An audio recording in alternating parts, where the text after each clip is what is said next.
Good morning class. Let's start the chapter 7 being brave यानी हमेशा बहादुर रहना.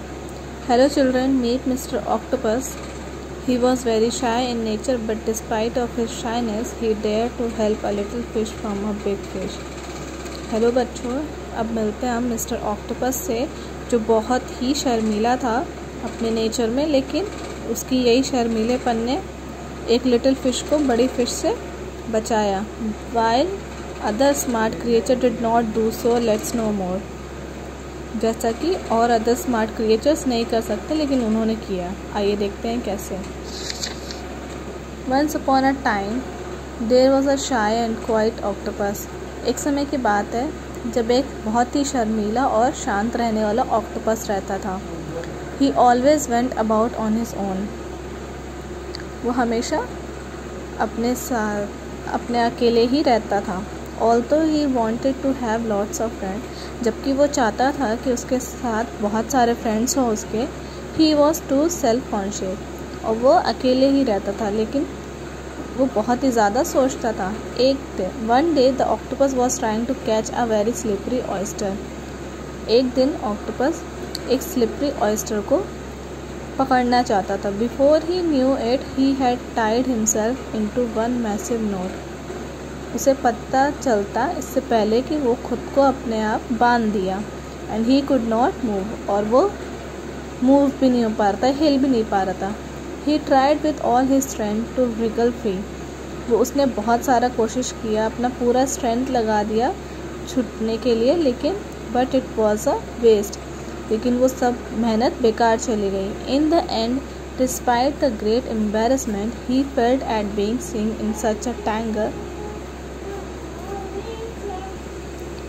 आखिरी में यही हुआ कि जब वो बहुत ही एम्बैरस हो गया, बहुत ही परेशान हो गया, उसने ये सब फील किया कि इस टैंगल में फंसे रहने से कैसे होगा. And he had to ask for a help from the passing fish. और वो ऐसे फंसा नहीं रह सकता था, इसलिए उसके पास से जो भी फिश जाएगी उससे हेल्प मांगेगा.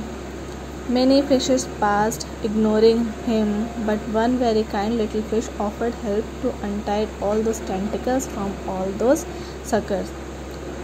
वहाँ उसके पास से बहुत सारी फ़िश पास हो गई थी, लेकिन सब ने इग्नोर किया. लेकिन एक फ़िश जो बहुत ही दयालु थी, उसने हेल्प की, उसको अनटाई किया, मतलब उसको खोला, उसके सारे टेंटिकल्स को मतलब वापस से सीधा किया, उस सारे जितने परेशानी में था उसको बचा लिया. The octopus felt heartily relieved when he was finally set free. और ऑक्टोपस को बहुत ही अच्छा लगा जब वो फ्री हो गया. But he was so shy that he did not dare to talk to the fish and make friends with him. लेकिन ऑक्टोपस इतना शर्मीला था कि उसके पास इतना डेयर ही नहीं था कि उस फिश से बात करे और उसको अपना दोस्त बनाए. He simply thanked the fish and quickly swam off. उसने सिंपली फिश को थैंक यू बोला और तुरंत ही चला गया. Later the octopus spend the whole night thinking about the kind fish. और बाद में ऑक्टोपस ने पूरी रात उस फिश के बारे में, उस दयालु फिश के बारे में सोचा. A couple of days later the octopus was resting between some rock. कुछ ही दिनों के बाद जब ऑक्टोपस रेस्ट कर रहा था रॉक्स के बीच में, कुछ पत्थरों के बीच में, when he noticed that everyone around was a हरिडली swimming fast. कि सभी लोग जल्दी जल्दी भाग रहे हैं, जल्दी जल्दी स्विम करके जा रहे हैं. He looked out and saw a big fish was coming to the area to feed in.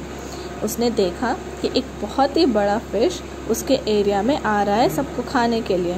तो ऑक्टोपस हाइड इन, और ऑक्टोपस तो छुप गया. He saw the same little fish who once helped him. और उसने उस फिश को देखा जिसने उसकी हेल्प की थी, उस लिटिल फिश ने. In danger of the big fish, और वो उस डेंजर में थी, मतलब बड़ा फिश उसको खाने जा रहा था.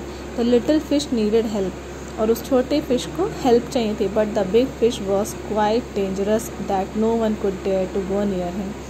बट बिग फिश इतना डेंजरस था कि उसके पास कोई जा ही नहीं रहा था हेल्प करने के लिए. The octopus remembered the incident when the little fish helped him. और ऑक्टोपस को याद आया कि उस लिटिल फिश ने उसकी कैसे हेल्प करी थी.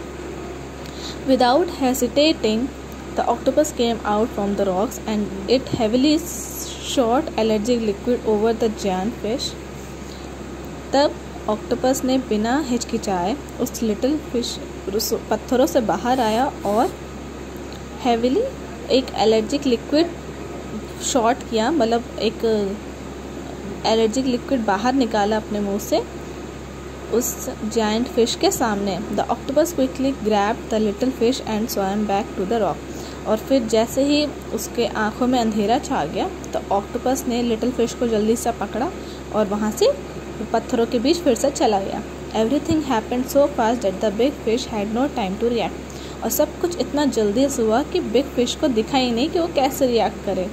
The big fish felt heavy itching due to the liquid and went back. उस लिक्विड की वजह से उस बड़ी फिश को बहुत ही ज़्यादा खुजली हो रही थी, तो और इसलिए जल्दी से चला गया वापस। As soon as he had gone, all the fishes who had been hiding came out and congratulated the octopus for being so brave. जैसे ही वो बड़ा सा फिश वापस चला गया तो सारे फिशेस वापस बाहर आके ऑक्टोपस को थैंक करने लगी कि उसके पास इतना डेयर था, वो इतना बहादुर था कि उसको भगा दिया।